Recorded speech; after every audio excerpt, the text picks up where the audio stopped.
నిజం లాంటి స్వప్నం ఎలా పట్టి ఆపాలి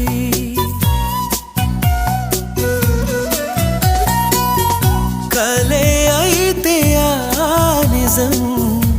ఎలా తట్టుకోవాలి అవును కాదో అడగకంది నా మౌనం